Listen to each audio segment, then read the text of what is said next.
Selamat datang di PowerPoint interaktif materi hereditas dan golongan darah manusia. Pada PowerPoint ini, kalian dapat melihat materi pembelajaran, video, kuis, dan juga kompetensi dasar dari materi kali ini. Selamat belajar!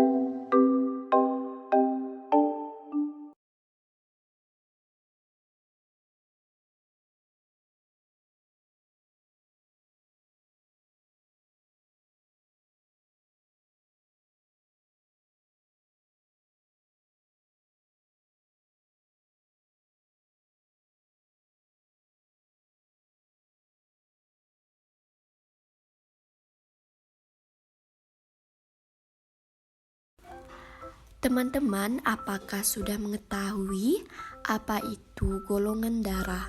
Nah, pada pertemuan kali ini kita akan mempelajari golongan darah. Golongan darah merupakan suatu ciri khusus darah dari suatu individu karena adanya perbedaan jenis karbohidrat dan protein pada permukaan membran sel darah merah. Golongan darah merupakan salah satu ciri yang diwariskan pada manusia. Sistem penggolongan darah ABO. Pada penggolongan darah sistem ABO ditemukan oleh seseorang yang bernama K. Landsteiner sekitar tahun 1900. Ia menemukan bahwa terkadang jika darah seseorang dicampurkan dengan yang lain akan terjadi reaksi penggumpalan darah atau yang disebut juga dengan aglutinasi.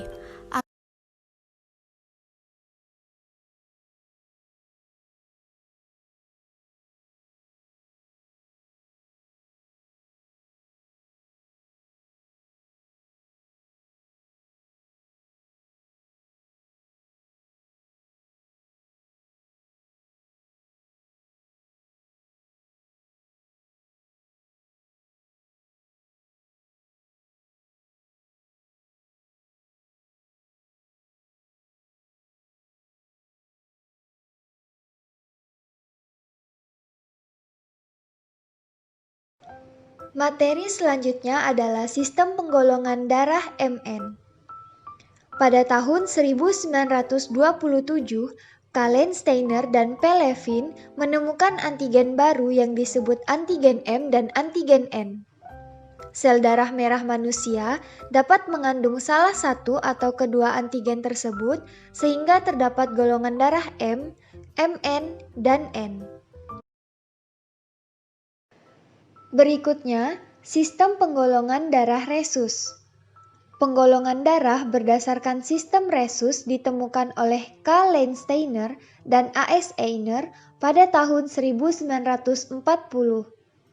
RH merupakan singkatan dari resus yang diambil dari nama kera Acacia resus. Selanjutnya adalah penyakit menurun pada manusia. Penyakit menurun pada manusia terbagi lagi menjadi dua. Yang pertama, penyakit atau cacat yang bersifat autosom, dan yang kedua, penyakit atau cacat yang bersifat gonosom. Adapun contoh penyakit atau cacat yang bersifat autosom, yaitu albino. Albino ini merupakan salah satu kelainan tubuh yang sifatnya menurun karena merupakan suatu cacat atau penyakit yang terpaut kromosom tubuh. Albino terjadi karena di dalam tubuh penderita tidak terbentuk adanya pigmen tubuh yang biasa dikenal dengan istilah pigmen keratin. Orang yang terlahir albino atau tidak mempunyai pigmen keratin akan sangat peka dengan adanya cahaya yang memiliki intensitas tinggi. Lahirnya seseorang tanpa adanya pigmentasi disebabkan tubuh penderita tidak memiliki gen yang dapat membentuk suatu enzim yang bisa mengubah tirosin menjadi melanin, yaitu suatu enzim untuk membentuk warna kulit. Gen ini merupakan sebuah gen yang dominan A besar, sehingga orang normal yang memiliki genotip A besar dan A besar A kecil untuk penderita albino tidak memiliki gen A besar, atau hanya memiliki genotip A kecil, yaitu resesif homozigot. Penyakit yang bersifat autosom selanjutnya yaitu brachidaktili. Brachidaktili ini merupakan suatu keadaan di mana seseorang memiliki jari-jari tangan maupun jari-jari kaki yang tidak normal. Hal tersebut disebabkan oleh tumbuhnya tulang yang berada pada ujung jari menjadi satu.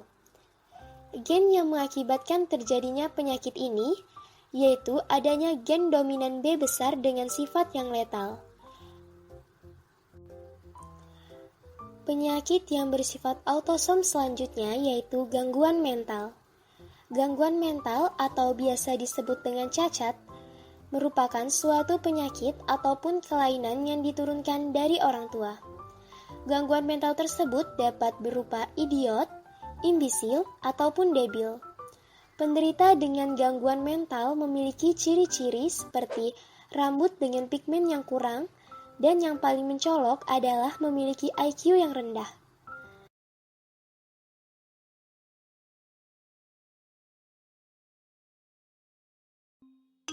Halo semuanya, selamat datang di video baru oleh Neuron. Sebelum kita mulai, apakah kalian tahu bahwa kami juga mempunyai channel lain yang bernama Hipotesa? Hipotesa membahas mengenai isu setiap orang tergantung dengannya.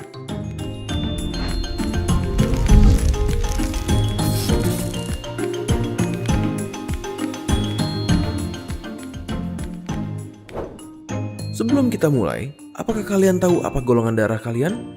Jika tidak, ada baiknya kalian mencari tahu, karena informasi tersebut mungkin akan berguna pada suatu saat. Mungkin kalian bingung untuk apa kita tahu golongan darah kita? Mari kita bahas.